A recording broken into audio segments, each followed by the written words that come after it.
What if I told you one of the most gripping games of the year has no enemies, no combat, and no jump scares?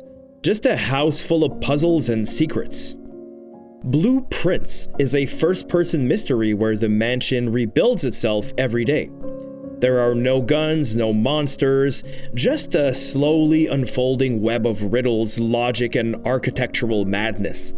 And it's one of the best examples of great game design I've seen in years. In this episode of Great Game Design, we're breaking down how Blueprints keeps you hooked through brilliant puzzle design, slow burn storytelling, and a roguelike loop that constantly feeds your curiosity.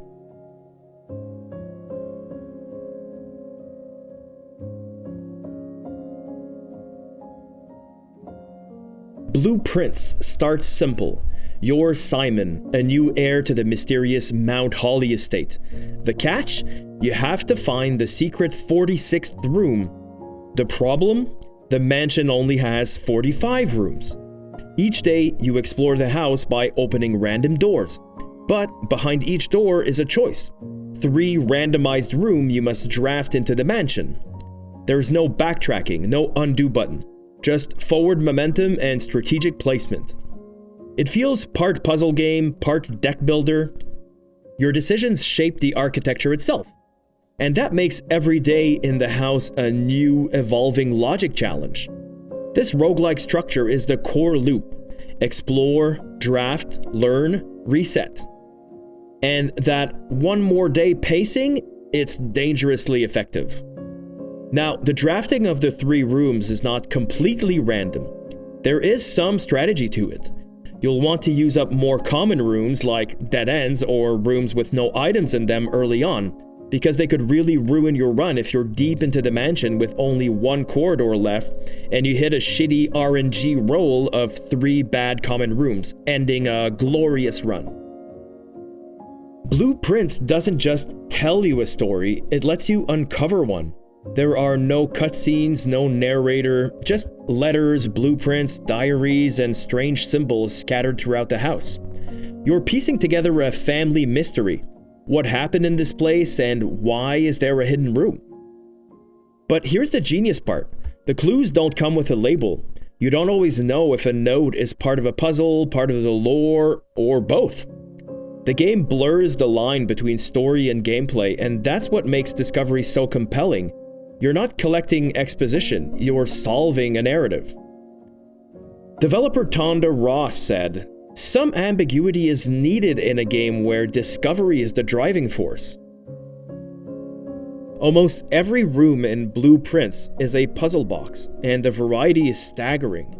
Logic puzzles that evolve daily, math riddle hidden in the dartboards, environmental puzzles that connect distant rooms, even wordplay and cipher challenges. Some are somewhat obvious, and some are hidden in wallpaper. Some take hours and multiple runs to finally solve. And if you're like me, some will never be solved. The game doesn't hold your hand, but it also doesn't wall you off. You're encouraged to skip, return, or find your own path through the web of mysteries. And just like The Witness or Obra Dinn, every solution makes you feel smart. Not because the game told you what to do, but because you put the clues together.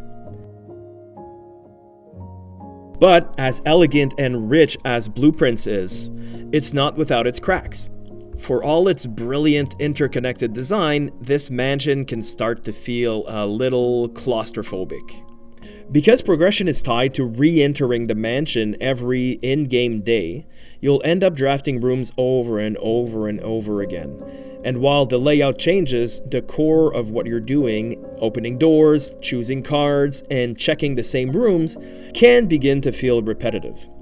Especially when you're stuck on a puzzle and the run becomes about finding that one room again. For example, near the end of the game, I needed 1 of 2 specific rare rooms to complete an ongoing loop, to reach one of the final hidden areas, and those rooms weren't coming up in my randomized drafts.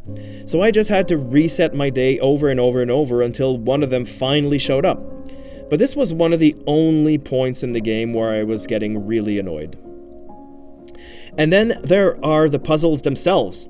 While most of the game's challenges strike a great balance between difficulty and discovery, some edge toward the needlessly convoluted. The number puzzles in particular, looking at you, billiards room, can feel more like a math homework than a satisfying aha moment. You won't be able to solve them unless you know basic algebra and the PEDMOS order of operations. Yep. Now, complexity isn't inherently bad, but in Blueprints, the sheer breadth of mechanics, hidden systems, currencies, and evolving room logic can sometimes lead to burnout. You might hit a wall, not because you're missing information, but because you just don't feel like doing algebra today. That's part of the design risk when you build a game around long-form deduction and layered puzzles, though. Sometimes players get tired, not mentally stuck, just tired. To its credit, though, the game gives you an elegant pressure valve. Just camp out and try again tomorrow. But that also means that players looking for faster feedback loops might bounce off the mansion's methodical pacing before they hit the good stuff. That means you never really fail. You just pivot. You keep chasing leads, testing theories, and experimenting with new rooms. It's like Outer Wilds and Obra Dinn had a baby, with the mansion reshuffling to show you a different piece of the puzzle every run. This loop respects your time and your brain. One day is enough for a session, but good luck stopping at just one. The most powerful thing Blueprints does is turn discovery into a core mechanic. You're not grinding for XP or unlocking new weapons. Your reward is knowledge, a new clue, a realization that changes how you look at the game's world. And the game trusts you. No minimap, no quest log, just a mystery, a pen, and your mind. That kind of trust is rare, and that's why Blueprints is one of the most compelling puzzle games of the decade. It's not just good design, that's great game design. As always, thanks for watching, and if you're still here, please leave a like because it really helps my channel grow. Don't forget to subscribe if you want more great game design content like this, and I'll see you in the next one.